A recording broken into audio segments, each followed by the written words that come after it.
y no ha podido reorganizar la agenda. Entonces, está, pero no ha podido ser. Y bueno, lo obvio, agradecer a Carolina su disposición para compartir su investigación con nosotros. Como ella ha mandado un breve abstract y también una breve descripción biográfica, no sé si tengo que exponerla o hablar por su vida. En fin, ella ahora mismo está en la Universidad de Salamanca, después de pasar también por Barcelona y algunas universidades extranjeras haciendo estancias. Y de no ser por otra estancia que tiene pendiente, habríamos aplazado otra vez más el seminario para poderlo celebrar como nos hubiera gustado a todos en presencial. Pero Carolina pues ha preferido hacerlo hoy en vez de dejarlo sin edit, y tenemos que conformarnos entonces con este formato. Es una lástima porque nos hubiera gustado pues hacerlo como es debido, con postre de caña y almuerzo, y tenerla en Córdoba, pero en fin, el CSIC todavía no nos permite reuniones presenciales. Intuyo que ya muy próximamente eso debe de cambiar, porque las cifras están mejorando y realmente en el IES apenas queda nadie sin infectarse. Pero bueno, en fin, pues en ese formato será, y gracias de nuevo, Carolina, por, bueno, allí, por estar conectada y por realizar la ponencia. Hablarás, tengo entendido, unos 3/4 de hora, más o menos. Bueno, más o menos, no sé si un poquito menos quizá, aunque luego yo siempre lo planeo para un poco menos y luego me enrollo un poco. Luego te enrollas, ¿no? Bueno, Sí. pues si dejas más tiempo para el debate, ya sabes que en el IESA pues no nos faltan ganas de debatir. Bueno, nos lanzamos entonces, ¿no? Estupendo, ¿Vale? estupendo. Pues allá, Gracias a allá todos vamos. por estar y gracias de nuevo a... Nada, muchísimas gracias a vosotros por la invitación, en especial a ti, Sebastián, por darme la oportunidad de participar en este seminario, que es verdad que lamentablemente tiene que ser en formato online. Y bueno, y sobre todo por tener la suerte de presentar y discutir mi investigación doctoral con vosotros. La verdad es que estoy muy agradecida por eso. Bueno, cuando Sebastián me invitó a participar en el seminario y me pidió si podía presentar mi tesis doctoral, que la defendí en julio de 2019, y que bueno, con ella traté de entender las lógicas subyacentes a los cambios en la oferta política después de la gran recesión en el sur de Europa, bueno, pensé que estaba muy bien, ¿no? Que podía presentar mi tesis doctoral, pero que en realidad los cambios en el sistema de partidos no se habían acabado cuando acabó mi tesis, ¿no? Entonces he tenido o he seguido pensando un poco sobre el tema, y bueno, es un poco este repensamiento lo que os vengo a plantear. Una de las principales conclusiones que yo extraje de mi investigación es que eran los partidos políticos con posiciones anti-austeridad, que utilizaban la retórica populista y que además eran críticos, no euroescépticos, sino críticos con la Unión Europea y el proceso de integración, eran los que estaban vehiculando estas transformaciones del sistema de partidos, pues en Grecia, en España, en Portugal y en Italia, que eran los 4 países en los que se centró mi tesis doctoral, ¿no? Y que en todas estas, en todos los casos de estudio eran los partidos de izquierda radical, algunos nuevos y algunos no, pues los que estaban sacando rédito electoral de la crisis económica, ¿no? Entonces, bueno, como os decía, mi tesis acaba, se cierra, pero las transformaciones no, y esto es especialmente verdad en el caso del sistema de partidos español, ¿no? Entonces, pues bueno, lo que voy a presentaros hoy es mi tesis doctoral y además 2 epílogos adicionales para los ciclos electorales de 2019-2020 y otro epílogo para el 2021-2022, ¿no? que tiene un poco que ver con los resultados de las elecciones de Castilla y León, las últimas elecciones que tuvieron lugar el pasado domingo, ¿no? Pues bueno, empezamos con esta breve introducción. Voy a compartir con vosotros una presentación de PowerPoint que he hecho. Y bueno, que va a ser muy breve, solo para dar apoyo.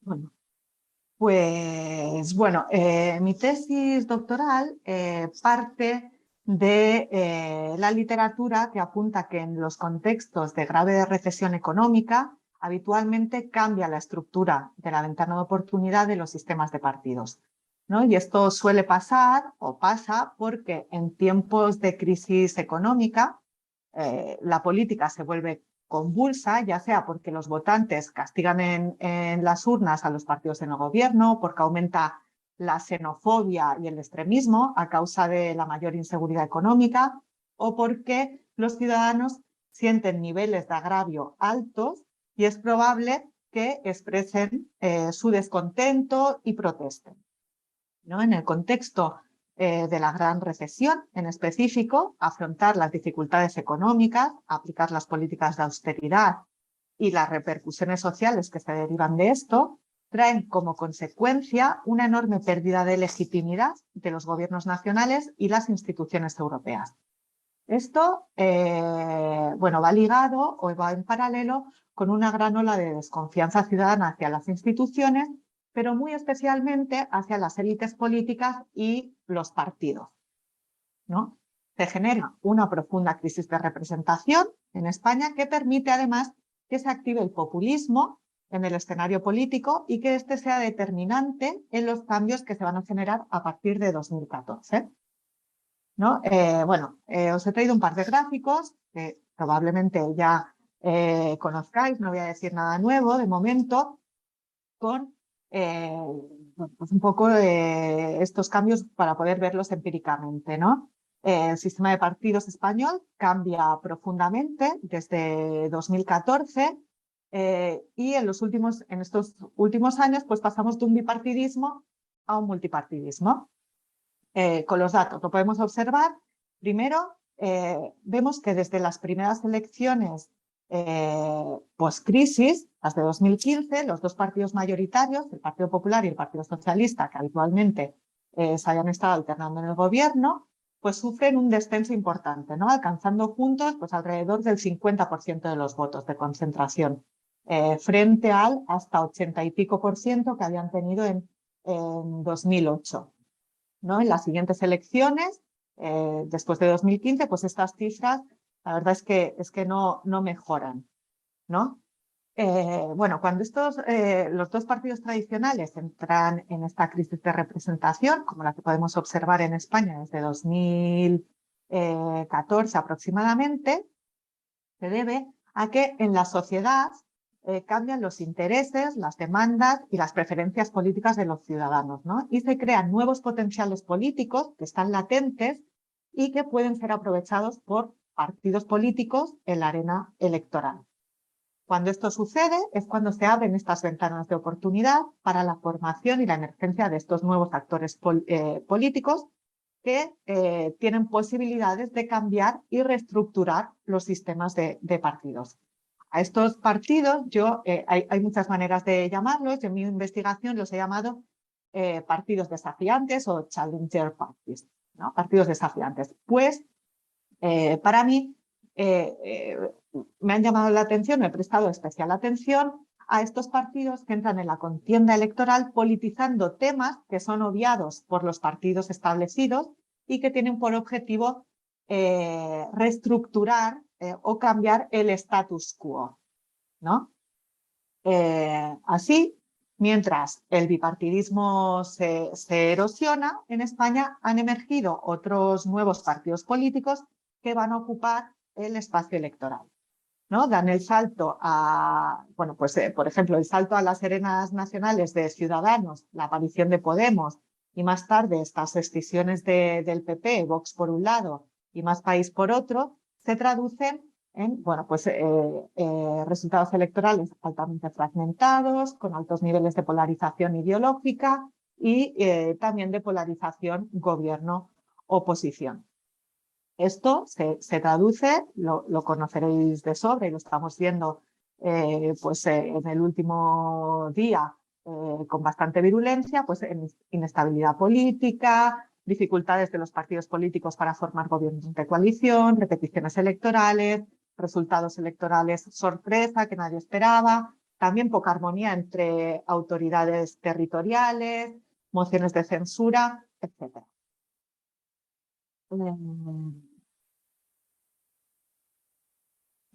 En mi tesis doctoral, yo asumo que la profundidad de esta crisis de representación y los cambios derivados en el sistema de partidos en España están, como he explicado, íntimamente ligados a este declive del bipartidismo, a la aparición de nuevos partidos políticos y especialmente a la activación del populismo en el escenario político, ¿no? Todo esto en conjunto es lo que desencadena este profundo, un profundo cambio en los debates públicos y políticos. Bueno, en este contexto de alta presión económica y fuerte crisis política en el que los ciudadanos sienten un profundo desencanto con la política establecida, el populismo es uno de los principales motores en el proceso de realineamiento político electoral.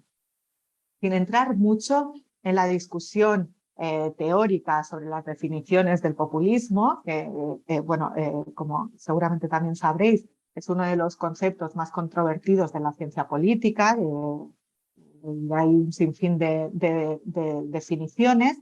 Bueno, en mi investigación yo defino el populismo en términos ideacionales, que significa que, en primer lugar, reduzco el populismo a un mínimo común esencial, que en resumen es una visión o un discurso político que postula una lucha cósmica entre una voluntad popular y una élite que conspira y que habitualmente lo hace articulando un discurso maniqueo, por un lado. Luego también este enfoque postula que el populismo puede activarse e influir en las arenas electorales solo bajo determinadas circunstancias de percepción de una brecha de representación o de una falta de receptividad por parte de las élites políticas, ¿no? Y que esto va a suceder especialmente, como os digo, cuando hay esa falta de receptividad o en un contexto de fracasos generalizados de gobernabilidad democrática, que pueden ser, además, estos fracasos atribuidos a un comportamiento intencional de las élites políticas o de colusión de las élites políticas, que van a socavar, de alguna manera, la legitimidad democrática, ¿no? de esta clase y de esta élite política, y va a hacer que el populismo sea una respuesta inteligible a los problemas de la comunidad, ¿no? Y además, el populismo, además de reducirla a su mínima expresión, de concebir que el populismo puede ser una de estas actitudes o demandas latentes que tiene que ser activada por la oferta o por unas circunstancias políticas determinadas. Además, el populismo lo concibo como una ideología fina o delgada que comprende un cuerpo de ideas específicas, como os decía, maniqueísmo, centralidad del pueblo y antielitismo, pero que estas ideas son muy limitadas, ¿no? Y necesita el populismo para ser capaz de apelar a un número de temas que lleguen a la demanda y a la ciudadanía, necesita combinarse con ideologías tradicionales y así configurar un cuerpo programático más amplio. Así, bueno, pues en este escenario de descrédito de las élites políticas que abre la puerta al populismo, pues bueno, tiene mucho que ver con que alrededor de 2011-2012 en España se destapen múltiples escándalos de corrupción que salpican a prácticamente todos los partidos políticos, pero muy especialmente a los partidos mainstream, a los tradicionales, al Partido Popular y al Partido Socialista, al PSOE. Y esto hace que se genere una demanda latente entre la ciudadanía que permite la emergencia de nuevos partidos políticos y que estos nuevos partidos políticos se posicionen en el escenario denunciando esta corrupción política y articulando un discurso de regeneración democrática. Sin embargo, en mi investigación y sobre todo teniendo en cuenta estos dos epílogos que no entran tanto en mi tesis doctoral, considero que sí que es fundamental distinguir los diferentes procesos sociopolíticos que, a mi modo de entender, han logrado abrir el espacio político a estas demandas populistas y que han hecho que estas demandas populistas sean de distinta índole, ¿no? Y entonces yo he identificado como 3 transformaciones, 2 de ellas que creo que es posible que estéis bastante de acuerdo conmigo, y una tercera que la he articulado, pues como os decía, cuando estaba preparando esta presentación. ¿Vale? Bueno, pues empiezo por la primera. La primera transformación es la que entra dentro de mi tesis doctoral y que tiene que ver con la gran recesión y la posterior implementación de las políticas de austeridad. Bueno, en España el declive más profundo del bipartidismo estuvo ligado a la participación primero del PSOE y luego del PP en la aplicación de las medidas de austeridad, ¿no? Además de, bueno, de alcanzar entre los 2 partidos tradicionales diferentes acuerdos políticos, como esa reforma constitucional en una noche de agosto, ¿no? Esto contribuyó a la percepción que promovía el 15M de que los partidos mayoritarios eran parecidos, a pesar de que decían que tenían diferentes ideologías o que ocupaban diferentes posiciones de gobierno o de oposición, ¿no? Entonces, bueno, es verdad que las elecciones que se celebraron en 2011, en el punto más álgido de las protestas, pues esto no tuvo una influencia muy determinante en los resultados electorales, ya que el Partido Popular accedió al gobierno con una mayoría absoluta, pero sí que empezó a cristalizar en las elecciones europeas de 2014, que resultaron ser las primeras elecciones cruciales en esta transformación del sistema de partidos español. Bueno, ambos partidos mayoritarios fueron en estas elecciones severamente castigados en las urnas a causa de esta percepción pública de la supuesta corresponsabilidad en la mala gestión de la economía y su incapacidad para paliar las peores consecuencias de la crisis económica, y haciendo lo que hizo al PP y al PSOE pues prácticamente indistinguible en el clivaje económico izquierda-derecha a ojos de la ciudadanía, ¿no? En este periodo claramente dominaron los debates económicos. La crisis de los 2 partidos mayoritarios abre la estructura de oportunidad política y permite el surgimiento de nuevos partidos, en este caso Ciudadanos y Podemos, pero es la irrupción de Podemos la que va a impulsar esta primera transformación del sistema de partidos español, ya que logran canalizar este descontento derivado de la crisis económica, enfatizando temas relacionados con la redistribución, expresando posiciones muy críticas con la austeridad, y todo esto enmarcándolo como, pues con esta retórica populista, ¿no? Como parte de esta lucha del pueblo, la gente contra la casta, ¿no?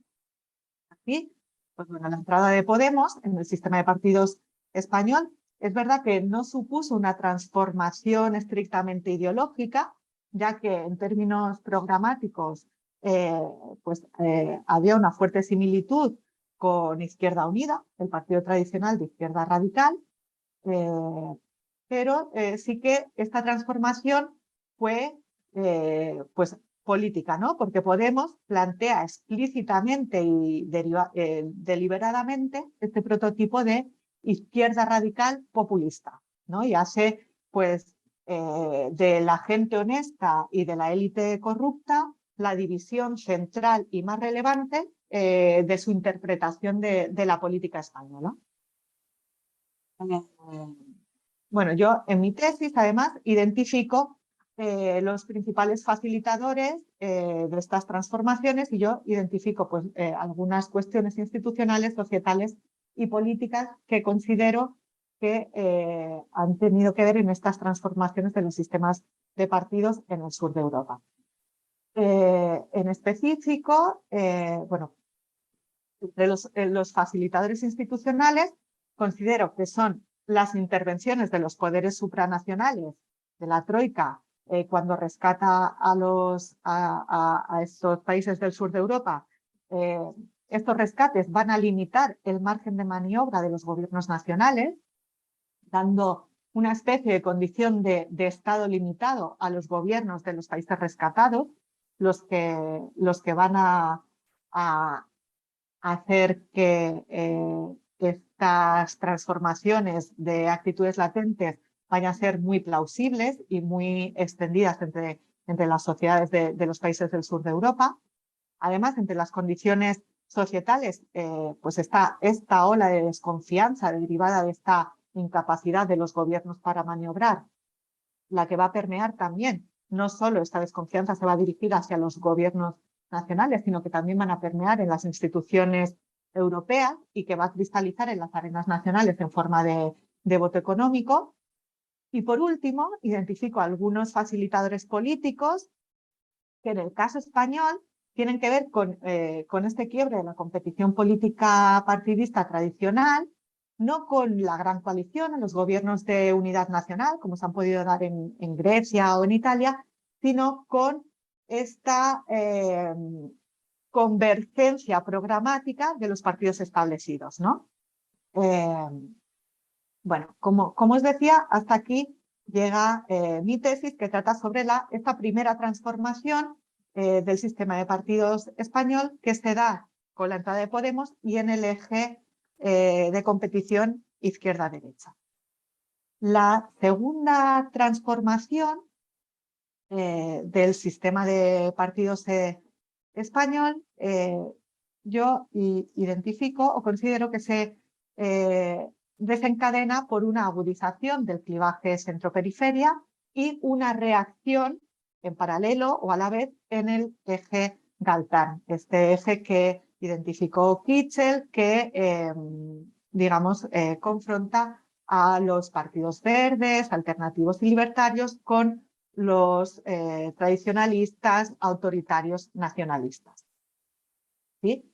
Bueno, también lo sabemos que en España tradicionalmente la competición electoral también se ha articulado en torno a este eje centro-periferia, que además en los últimos años se ha polarizado muy fuertemente en el espacio político español, ¿no?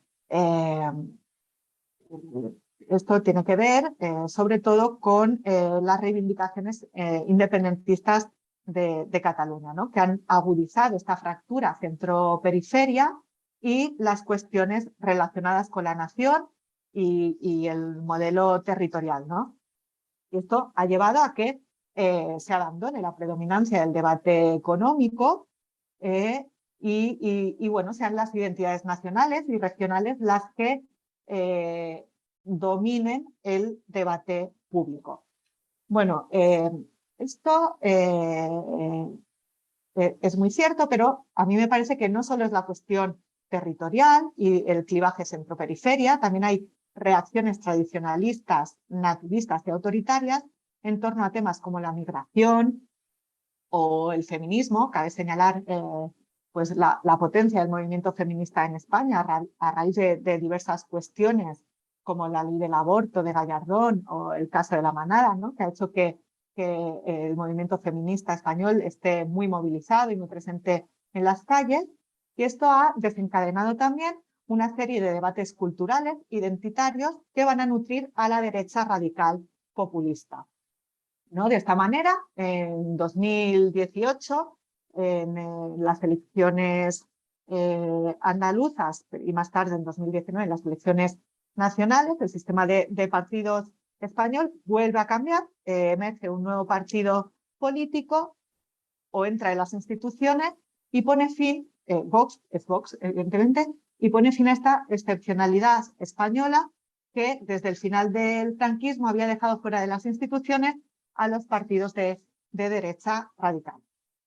Así, bueno, pues tenemos esta segunda transformación del sistema de partidos español, ¿no? Desde su fundación, Vox ha abrazado un discurso caracterizado por una combinación de autoritarismo, nativismo, nacionalismo y liberalismo económico, Pero es importante resaltar que, a diferencia de otros partidos de derecha radical contemporáneos en el ámbito europeo, el discurso anti-inmigración no está en el centro mismo de su surgimiento como plataforma electoral, sino que su nacimiento se centra en la cuestión nacional y los retos que plantea el Estado de las Autonomías y el sexenionismo, ¿no?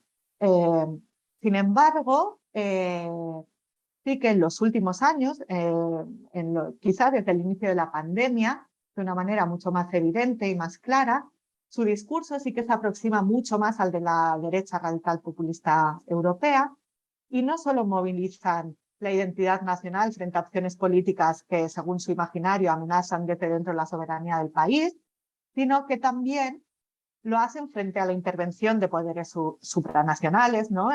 Los globalistas, la élite globalista, que, que ellos identifican, también la inmigración ilegal, los MENA, y la ideología de género, ¿no? En esta segunda ola, los facilitadores que han intervenido, tal como yo lo veo, son fundamentalmente políticos. Vox ha conseguido claramente llenar un hueco que estaba vacío en la oferta electoral española, en un momento, además, en el que la derecha y el centro derecha están inmersos en una reconfiguración, ¿no? Han conseguido ser centrales porque han movilizado temas que han conseguido copar el debate público, ¿no? Socioculturales e identitarios, pero también con minorías étnicas, el nacionalismo, el antifeminismo y el patriarcado, la migración, el chauvinismo, la grandeza histórica y la tradición, ¿no? Y esto han conseguido colocarlo muy bien en el debate público, también porque han podido superar este estigma del extremismo que hasta hace relativamente poco pesaba sobre ellos en, bueno, pues en el debate público y en las arenas públicas españolas, ¿no? Bueno, y aquí yo vengo a plantear esta tercera transformación, ¿no? Que, como os decía, pues me surgió mientras preparaba esta presentación después de las elecciones generales de Castilla y León, ¿no? Y he pensado que quizá estemos inmersos en otra transformación que es posible que cristalice en las siguientes elecciones nacionales, pero que de momento parece que lo está haciendo en las elecciones autonómicas, ¿no? Y bueno, con esto me gustaría empezar la conversación o el debate que tengamos a continuación. Yo me planteo que se puede estar dando una movilización del clivaje rural-urbano, ¿no? Que veo en la entrada institucional de estas plataformas que reivindican cuestiones regionales, como Teruel existe, o recientemente en Castilla y León, Soria Ya, o por Ávila, en las que podemos ver la politización de la España de dos velocidades, ¿no? Estas dos velocidades, que son la España urbana, pujante, con ciudades como Madrid, Barcelona, Valencia, Málaga, Bilbao, frente a una España rural y provincial, despojada no solo de población, sino también de recursos, que está olvidada institucional y políticamente. Además, que al drama de la despoblación rural se suma, además, en la actualidad, a causa especialmente de la pandemia, ¿no? El hecho de que la mayor parte de las ciudades de tamaño mediano, que tampoco cuentan con industria suficiente para retener a población, se está produciendo un nuevo éxodo hacia la gran ciudad. Y bueno,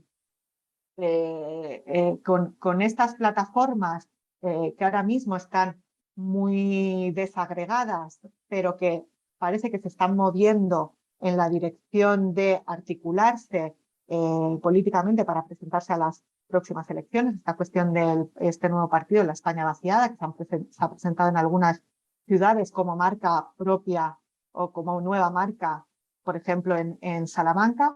Pues bueno, podemos ver que se repolitice esta cuestión rural-urbano y que tengamos una tercera transformación o un nuevo escenario político en las siguientes elecciones que se celebrarán. Empezaremos este nuevo ciclo electoral este año, ya han empezado, y las elecciones generales del año que viene. Pues bueno, hasta aquí mi presentación y ahora pues deseando de comentar con vosotros impresiones, cuestiones sobre todo sobre esta última posibilidad, que ya os comento que es una semillita que tengo ahí, pero poco explorada hasta el momento. Nada, muchísimas gracias de nuevo por la invitación.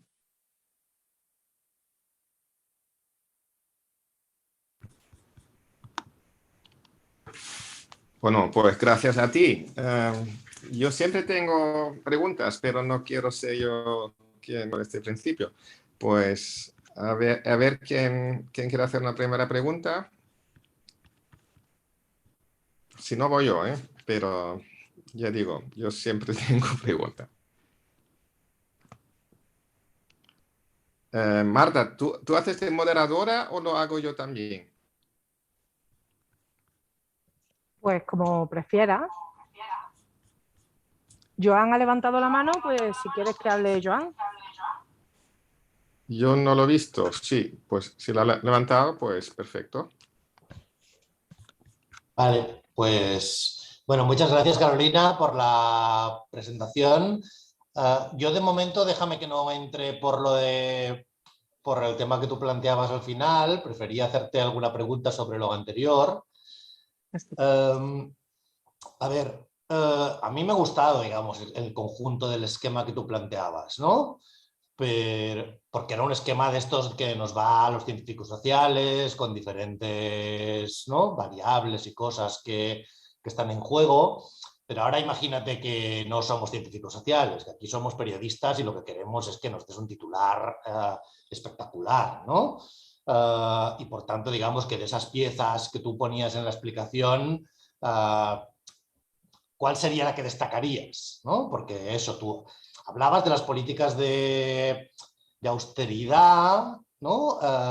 Y la convergencia programática un poco entre los principales partidos como respuesta a las políticas de austeridad, como una parte importante, ¿no?, de la explicación. Pero no sé si eso es lo que te parece más importante de todo, es decir, si, por ejemplo, ¿no?, el éxito de Podemos comparado con un menor éxito de otras opciones similares en otros países de la Europa del Sur sería porque ha habido menos convergencia programática entre los partidos principales del sistema de partidos, en Italia o en Portugal, o es una cuestión de agencia política, de que Podemos, digamos, es más hábil estratégicamente y lo mismo pues el bloque de izquierdas o el Partido Comunista en Portugal no son capaces de hacerlo. Lo digo un poco también pensando en cómo trasladamos, ¿no?, ese esquema que tú nos ponías encima de la mesa a otras crisis, ¿no? Por ejemplo, pongamos a la más reciente, ¿no?, a la crisis COVID, que en términos de impacto económico pues también es enorme, que en términos de que hay otras restricciones añadidas, ¿no?, que las hemos aceptado más o menos bien, pero que eran muy fuertes en términos de libertades personales. La clave, digamos, para que una crisis grande provoque un cambio en el sistema de partidos es que los partidos principales converjan en sus respuestas y aparezca un actor que proponga algo diferente. Es decir, todavía hasta hoy no es un partido nuevo, pero si mañana aparece un partido nuevo que es el ayusismo, ¿no?, y se convierte, digamos, en el partido eso, ¿no?, que utiliza, ¿no?, esa crítica, ¿no?, a las políticas que se han aplicado con el tema del COVID y las restricciones y no sé qué, esa sería un paralelismo, digamos, al que podríamos aplicar el mismo esquema que tú proponías, sí o no. Y la otra pregunta sería un poco cómo encaja, ¿no?, en ese esquema Ciudadanos, ¿no?, que es el otro partido que temporalmente encaja, digamos, en ese marco que tú presentabas y que lo has mencionado, pero que para el que quizá, ¿no?, las explicaciones, no sé si te parece que, digamos, que son parcialmente coincidentes o completamente diferentes, digamos, a las que tú proponías. Gracias. Vale, ¿contesto ya? ¿O cogemos? Vale, contesto ya. Perfecto. Pues para mí la variable predominante que es muy clara en la primera, es verdad que hago un esquema, ¿no? Porque conceptualmente al final entendemos, o yo entiendo mejor las cosas así, ¿no? Pero es verdad que estos procesos que hemos mencionado, la gran recesión, la aplicación de la austeridad, pero también, por ejemplo, la cuestión territorial, son procesos que yo he separado, pero que se dan a una misma vez, ¿no? Para mí la variable predominante o la más importante es el populismo, ¿no? Este escenario que se abre por la gran recesión, por la crisis, la aplicación de la austeridad, en el que hay un descrédito y una culpabilización de las élites políticas, sobre todo élites políticas, en el caso de España, no tanto económicas, en contra de los intereses de un pueblo que ha sido agraviado, de la gente común, ¿no? Que ha vivido, que encima nos intentan culpabilizar porque hemos vivido por encima de nuestras posibilidades, pero que en realidad estamos viendo cómo están saltando escándalos de corrupción porque, bueno, se da una culpabilización de una serie de procesos que se están dando, que además tienen efectos muy palpables en la vida diaria de la gente, ¿no? Las tasas de paro, la pérdida del poder adquisitivo, ¿no?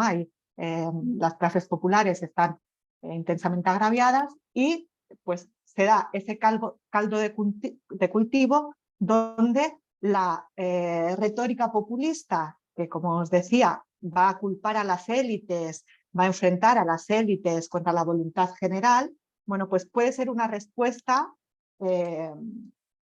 política que recoja esta ola de desconfianza, de descrédito, de disgusto con la clase política, ¿no? Yo creo que eso es lo primero, ¿no? Esa desconfianza y esa desafección política, ¿no? Y descreimiento y esa falta de legitimidad política que tienen los partidos tradicionales en ese momento. Los partidos nuevos superan eso, ¿no? Y yo lo que digo en mi tesis es que esos partidos nuevos son relevantes, son de izquierdas o lo vehiculan partidos de izquierdas porque se da ese debate económico, ¿no? Y los partidos de izquierda radical van a ser los que están politizando las cuestiones económicas y encuentran esa ventana de oportunidad que les va a permitir crecer en Grecia muy claramente, en España con Podemos,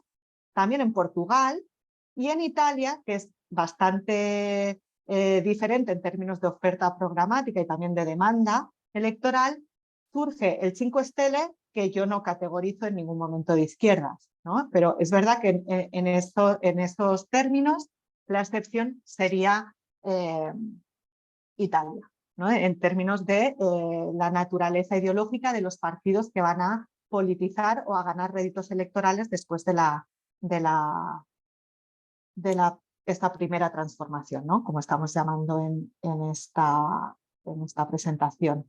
La cuestión de Ciudadanos. La cuestión de Ciudadanos yo creo que tiene más que ver con la cuestión centro-periferia. Ellos crecen, saltan a la política nacional con, aunque no son populistas, o yo no los considero populistas, y que saltan con su retórica relacionada con la anticorrupción, la renovación democrática, que es necesaria, pero su articulación programática o ideológica va a hacerlos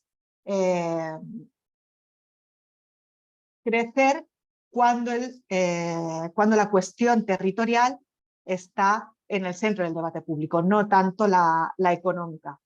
No es verdad que son dos procesos, la gran recesión, la aplicación de las políticas de austeridad, pues es en torno a 2014 y la independencia de Cataluña, todo el tema territorial, pues está por esas fechas, ¿no? Es todo en paralelo. Entonces, al final son dominancias muy muy coyunturales, muy efímeras también, ¿no? Se dan cambios en el debate público muy rápido.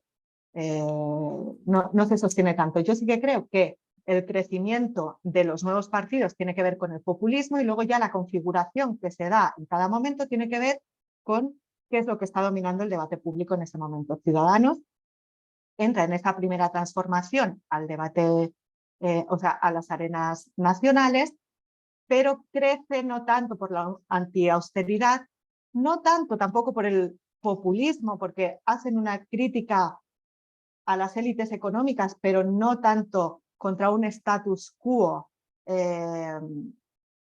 institucional, por ejemplo, no quieren cambiar nada en profundidad y bueno, pues sobreviven, sobre todo cuando han podido estar, ser los actores principales de la discusión territorial, pero cuando ha llegado un partido que ha politizado eso en específico, se los han comido, ¿no? Han desaparecido. Y bueno, Ciudadanos no entra tanto dentro de esta ola de transformaciones precisamente porque yo no los he considerado partidos desafiantes, ¿no? Por esto que comento, ¿no? No han entrado a competir, es un nuevo partido, pero no han entrado a desafiar el status quo, no han politizado temas nuevos más allá de estas cuestiones que tienen que ver con la regeneración democrática. No sé si he contestado más o menos a tus dudas. Sí. Sebastián ha levantado la mano, así que Sebastián, si no te importa. No me importa. Bueno, pues enlazando con lo que preguntaba Joan, Carolina, yo me estaba preguntando durante la presentación y lógicamente también a partir de los acontecimientos, digamos, en varios sistemas políticos en estos últimos tiempos, si la etiqueta populista o populismo la reservamos necesaria y exclusivamente para formaciones políticas nuevas o la usamos también quizás para describir un determinado tipo de retórica política, potencialmente utilizada pues también por parte de actores con mayor currículum, como puede ser, pongamos un ejemplo, ¿no? El caso de Boris Johnson. Él es el representante y el gobernante pues elegido por un partido con muchísima tradición, pero que se vanta en fin, recursos retóricos que muchos analistas etiquetan también como populista.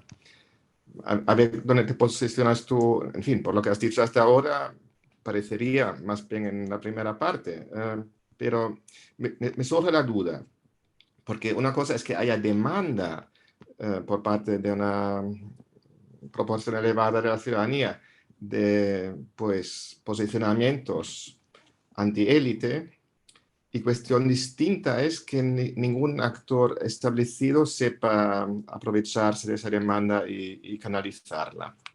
Esta es la primera pregunta. La segunda, como tú quizás sepas, yo trabajo sobre temas de actitudes en materia migratoria, de opinión pública, en temas migratorios, etc.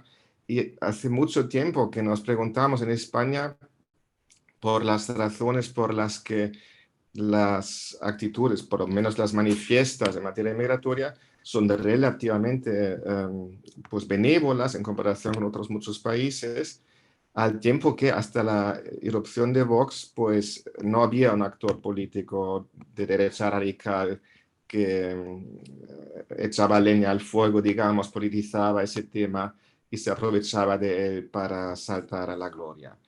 Esa doble excepcionalidad del caso español, por el lado de la ausencia de ese tipo de actor político y por el lado pues, de las actitudes manifiestas, por lo menos, cuestión distinta es que siempre se diga todo lo que se piensa. Bueno, pues me estaba preguntando en ese contexto si realmente hemos entendido al 100% las razones por las que en el contexto de la gran crisis, la primera gran crisis del siglo, la gravísima recesión a partir del año 2008, porque en ese contexto ningún partido de derecha radical, como pudo ser Vox o quizás otro en aquel momento, Vox es bastante reciente, ¿verdad? Pues porque ese contexto de oportunidad no supo aprovecharse de este marco, digamos, interpretativo más de derecha. Claro, sabemos lo que ha ocurrido, que esa demanda populista la supo canalizar sobre todo Podemos. Y podemos entender que eso tiene mucho que ver, como tú bien has dicho, con la austeridad, con la idea de que pues entre Bruselas y Berlín pues se está haciendo una enmienda a la totalidad de los derechos, digamos, cívicos y económicos de la población española, etc. Eso se puede entender, sobre todo, claro, a todo pasado. Pero también es cierto que España era uno de los países con mayor tasa de inmigración que nunca jamás se han observado en las historias de migraciones mundiales, con una inmigración de una persona extranjera en el marco de solo una década por cada 10 españoles durante la Gran Bonanza. Después llega el batacazo, el mercado laboral se hunde, 1 de cada 5 españoles pierde su empleo. Eso no era una oportunidad de oro para que un partido anti-inmigración dijera, mira, nos están robando la cartera. Sabíamos que no ha ocurrido en aquel momento, pero ¿por qué? ¿Realmente hemos entendido por qué? Vale, mil gracias por las preguntas. Bueno, con respecto a la primera, yo en mi investigación doctoral, pero también en mi investigación postdoctoral, lo que estoy haciendo después, considero a partidos populistas no solo a los partidos nuevos, sino a los partidos que utilizan retórica populista. De hecho, y esta retórica populista es, pues, bueno, plantear en términos maniqueos este antagonismo entre pueblo y élite, ¿no? Un pueblo agraviado que además debería ser soberano, tener la voluntad general, la toma de decisiones políticas frente a una élite corrupta que al final socava los intereses de la ciudadanía, por decirlo muy, muy rápido, ¿no? Lo que pasa es que, bueno, de hecho, hablando de partidos nuevos, yo de hecho tengo un artículo publicado recientemente diciendo que Vox no es populista, porque no utiliza esta retórica populista, al menos en el momento en el que nace, ¿no? No hacen estas contraposiciones, no hay un sujeto popular al que tengamos que atender para tomar decisiones políticas, con una voluntad general política bien articulada y establecida en su discurso.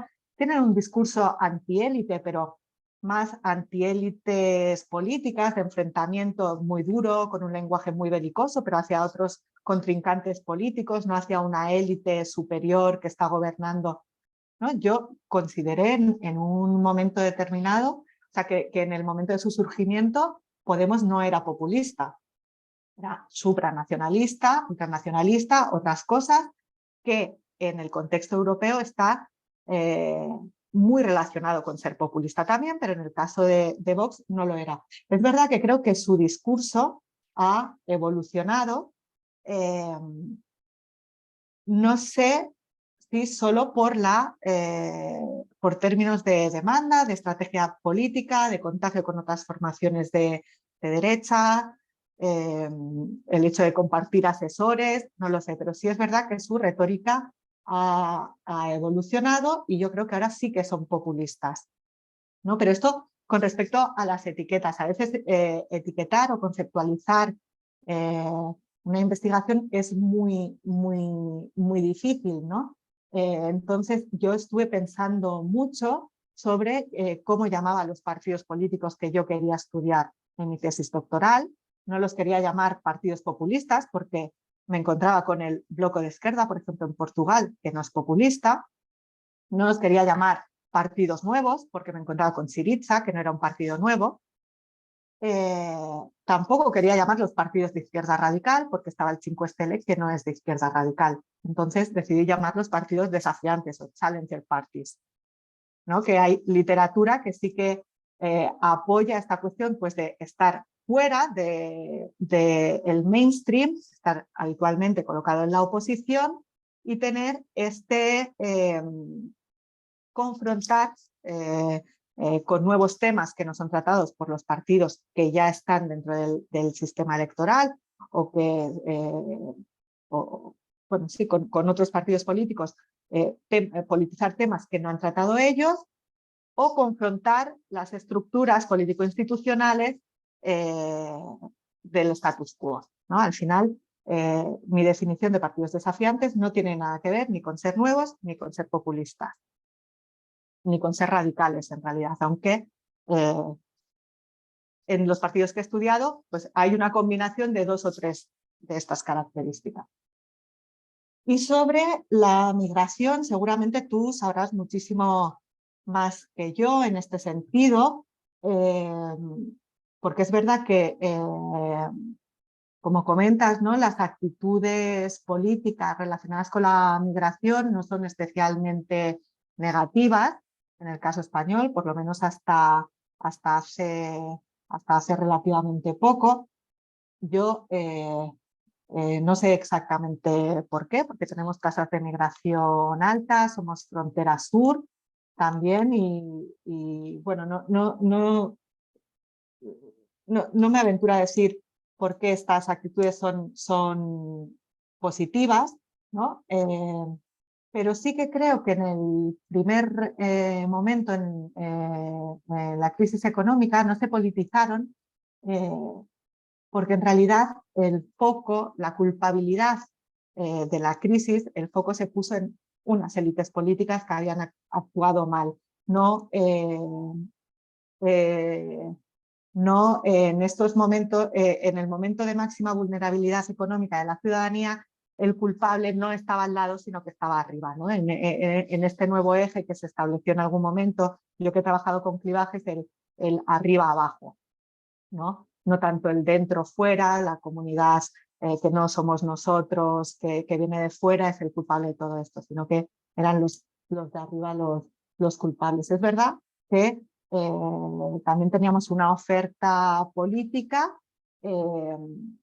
una derecha moderada, que en principio no politizaba temas y había un bloqueo de alguna manera, era como había un bloqueo societal, por decirlo de alguna manera, a opciones de extrema derecha, ¿no? Todo el legado de la dictadura franquista había cerrado la posibilidad a una opción fuerte de derecha radical populista, como sí estaba pasando en otros países de Europa. Lo mismo, más o menos, que también había pasado en Portugal, que hasta hace un par de años no había surgido una opción con opciones de entrar en las instituciones, ¿no? Una opción de extrema derecha. Entonces yo creo que el bloqueo era sobre todo de oferta y que había ciertos temas, una cierta estigmatización también hacia la extrema derecha que les impedía conectar con ese cambio de actitudes latente que se podía estar dando en ese momento, ¿no? Y que sí que la cuestión de que dominaran las cuestiones económicas y no tanto políticas, identitarias, que sí se estaban discutiendo en otros países europeos, pues logró que Podemos creciera por ahí y no tanto pues una opción de otro país ideológico. Creo que antes lo preguntaba Joan, ¿no? ¿Cómo conectábamos también con otras crisis? O no sé si lo dijiste tú. Con otras crisis como la actual del coronavirus, cómo conectábamos todo esto, ¿no? Pues yo también he estado pensando sobre el tema y aunque al principio, por ejemplo, yo pensaba o podíamos observar, ¿no?, que podía haber una emergencia de las opciones populistas de izquierdas porque el nuevo papel del Estado, un Estado interventor fuerte que va a resolver estos problemas, podía dar chance a estos debates públicos que dan aire a la derecha, a la izquierda, perdón. Sí que había otras cuestiones como el cierre de fronteras, la culpabilización, la utilización xenofóbica de la propagación del virus por parte de migrantes ilegales o el hecho de denominar el virus chino, pues sí que están dando la retórica incluso que se ha utilizado bélica, ¿no? Para enfrentar a la pandemia, ¿no? La lucha contra la pandemia. Toda esta retórica, estas palabras que se han utilizado, pues sí que parece que están dando aire a la extrema derecha de nuevo, ¿no? Que al final van a caer todos estos discursos, todos estos debates identitarios, nacionalistas, van a dominar otra vez o están dominando otra vez el espacio público, ¿no? También vemos cómo pues los MENAs, la migración ilegal, es centro del debate, o sea, centro de la retórica y del posicionamiento político de Vox, ¿no? Que no sé hasta qué punto están cambiando o el auge de Vox se deba a un cambio en las actitudes manifiestas relacionadas con la migración, o hay otras cuestiones que tienen que ver también pues, con este cosmopolitismo, tradicionalismo, otras cuestiones más relacionadas con el antifeminismo, lo que está dándoles aire, ¿no? Fueling auge electoral de Vox.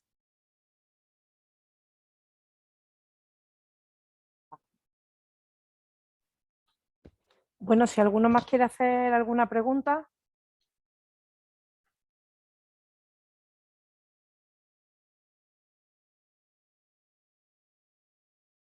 Juan Antonio.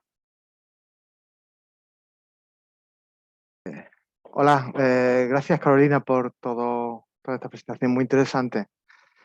Yo, bueno, quería poner un poquito el foco sobre la España vaciada. Me ha llamado la atención que, por ejemplo, ahora en las elecciones de Castilla y León, en Soria, el voto relativo mayor ha sido en la capital de provincia, más que en los pueblos, cosa que, por lógica, me ha chocado.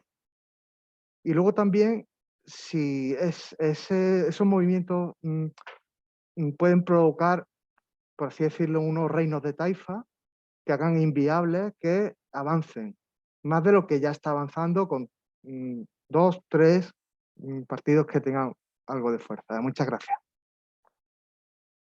Vale, gracias a ti. Sí, es que es verdad que todavía no sabemos mucho cómo se puede articular esta demanda latente que puede estar habiendo en lo que hemos llamado España vaciada o España vacía, ¿no? Pero es verdad que algunos de estos movimientos que están reclamando más servicios, más competencia, están reclamando recursos, básicamente, se dan más en las capitales de provincia que no en los pueblos. Pero a mí se me escapa, no he pensado todavía mucho, pero pensando, por ejemplo, en la provincia de Salamanca, yo creo que es una de las provincias que tiene pueblos más pequeños, no sé si es la que tiene el número más grande de pueblos más pequeños de España. Yo creo que hay muchos ciudadanos que están cautivos de lógicas políticas que llevan décadas operando por parte de los grandes partidos, pero es difícil escapar de ahí. Y también que estas plataformas regionalistas como Soria Ya o Ávila por Ávila, incluso Teruel existe, se están articulando en las capitales de provincia donde realmente hay masa crítica, digamos, ¿no? Cuando tienes 20 personas, 50 o 100 personas en un pueblo, que además está mal conectado, que no tiene muchos servicios, no hay transporte público, ¿cómo lo haces para que se conecten y se articulen, se organicen esas demandas políticas conjuntas? Yo creo que tiene algo que ver con pues, la misma naturaleza de los sujetos que se tienen que articular, organizar políticamente para presentarse a unas elecciones, por ejemplo, ¿no? Esto lo vamos a ver aquí en Salamanca. Ha sido un poco extraño porque ha habido una candidatura, se ha presentado a las elecciones autonómicas, la España vaciada, una lista electoral que se llamaba la España vaciada, pero la conformación de esta lista electoral ha sido independiente a un movimiento social que también era urbano, que había nacido en la ciudad de Salamanca, pero como una propuesta por parte de la sociedad civil, ¿no? Se había organizado y no tiene nada que ver con esta lista electoral. Entonces, veremos a ver cómo se articula políticamente todas estas plataformas y si van a poder tener una implantación territorial nacional, ¿no? Porque al final es la organización de muchas plataformas. Bueno, incluso ahora que hemos estado especulando, ¿no? Si habrán elecciones autonómicas en Andalucía próximamente, también parece que se van a conformar algunas plataformas electorales en esta línea, ¿no? Bueno, pues vamos a ver cómo se articula todo esto. Yo es verdad que no me ha dado tiempo a pensar mucho, pero me parece que puede haber algo ahí y con características muy específicas, ¿no? Por la propia naturaleza de los sujetos organizados o representados en estas opciones y las cuestiones que van a politizar. Gracias. Muchas gracias.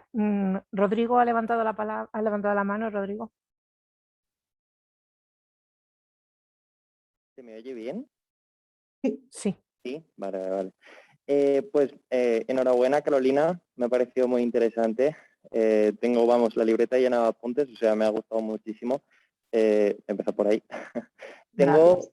una curiosidad que se me ha despertado viendo la presentación, que es qué papel juegan los medios de comunicación en todo ese proceso, ¿no? Porque, aunque sé que no es el elemento central de la exposición que has hecho, ni creo que dé tiempo a explicarlo, ¿no? De la forma tan breve que lo has hecho y muy sintética y muy interesante, sí es verdad que todo ese proceso de cambios tampoco se produce en la nada, ¿no? Por ejemplo, hay una cosa que has comentado, ¿no? De, por ejemplo, que los partidos de extrema derecha, como en el caso de Vox, ¿no? Que consiguen superar el estigma y de alguna forma se presenta como una oferta electoral viable, etcétera. Eso también de alguna forma tiene que ir acompañado por un ecosistema de medios de comunicación que de alguna forma permita eso, ¿no? Caso contrario fue el de Podemos, ¿no? Que apareció como una oferta electoral viable al principio y el proceso de estigmatización ha hecho que, junto con 1000 cosas más, ¿no? Se venga abajo, ¿no? Entonces, me interesaba preguntarte por eso, a ver cuál era tu opinión y qué te has encontrado en tu investigación sobre esto. Gracias. Nada. Bueno, pues lo has apuntado tú mismo, Rodrigo. Yo creo que en las democracias contemporáneas los medios de comunicación, también las redes sociales, tienen un papel central, ¿no? Pero me parece que la manera más evidente del papel que han tenido los medios de comunicación en todo esto es todo lo que tiene que ver con Vox, ¿no? Y el surgimiento, la emergencia y el auge de Vox. Los medios de comunicación han sido pues una pieza central en todo esto porque de alguna manera, por un lado, como yo lo veo, por un lado han tratado temas que son propios de la extrema derecha.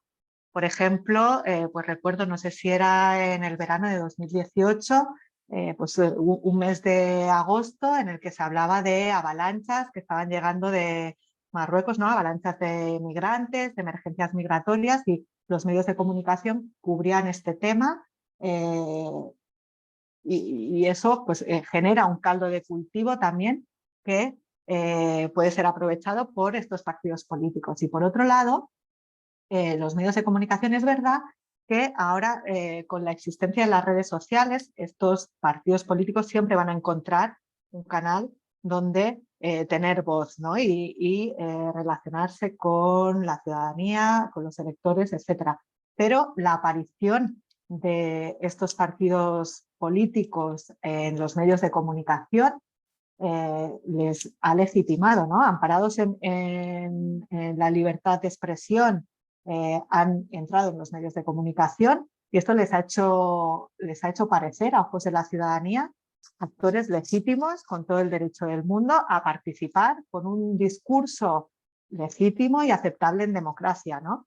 Eso a ojos de la ciudadanía. Los medios de comunicación, claro que han tenido un papel fundamental en todo esto, en blanquearlos y en hacerlos parecer, pues eso, actores políticos perfectamente democráticos con derecho a tener voz en el espacio, ¿no? Y este estigma que pesaba sobre ellos, pues ha desaparecido, ha desaparecido.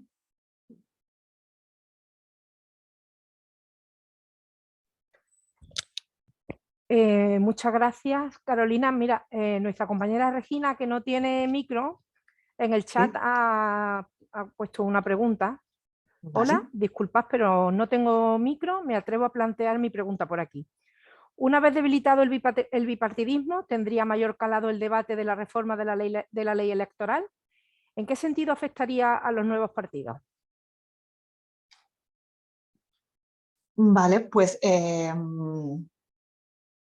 a ver, como toda reforma y toda propuesta política, más en general, pues yo creo que el sentido de una reforma electoral lo decantaría o lo marcaría quien lo promocionara, ¿no? Si en este caso si hubiéramos tenido un gobierno de gran coalición que hubiera tenido por objetivo cambiar la ley electoral, yo creo que lo hubieran hecho en el sentido de afianzar hacerlo mucho más mayoritario y menos proporcional, ¿no?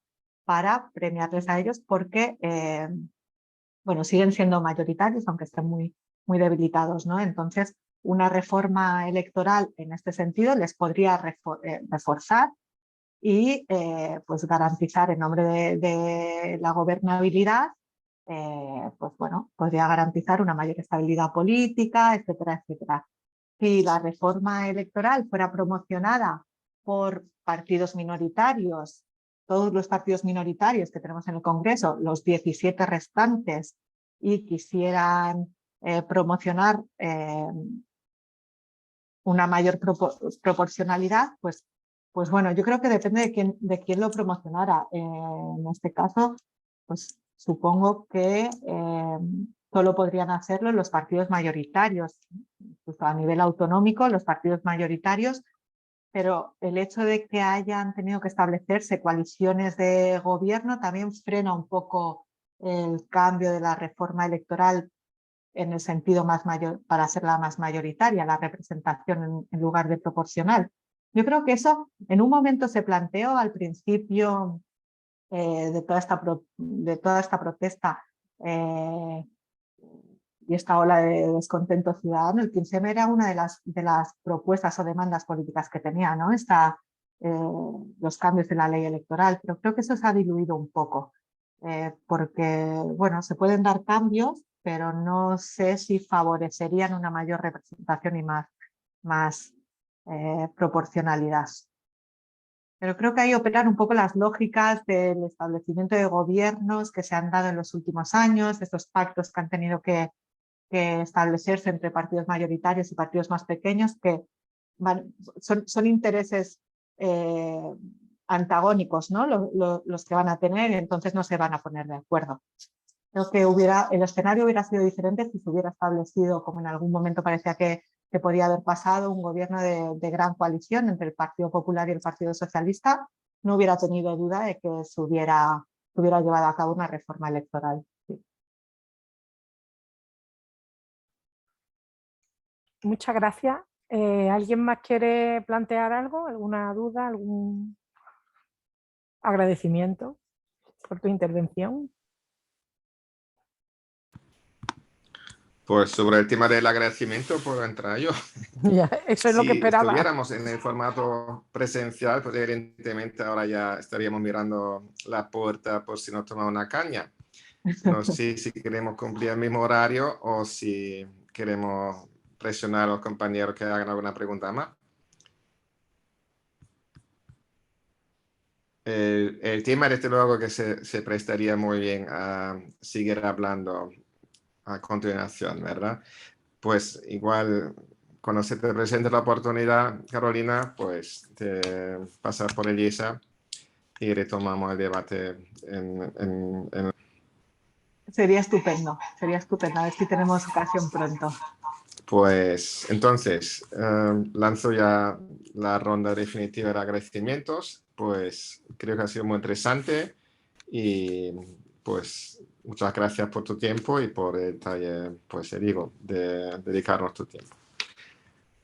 Muchísimas gracias a vosotros por la invitación y también por todas las preguntas interesantes que me dan para pensar. Muchísimas gracias.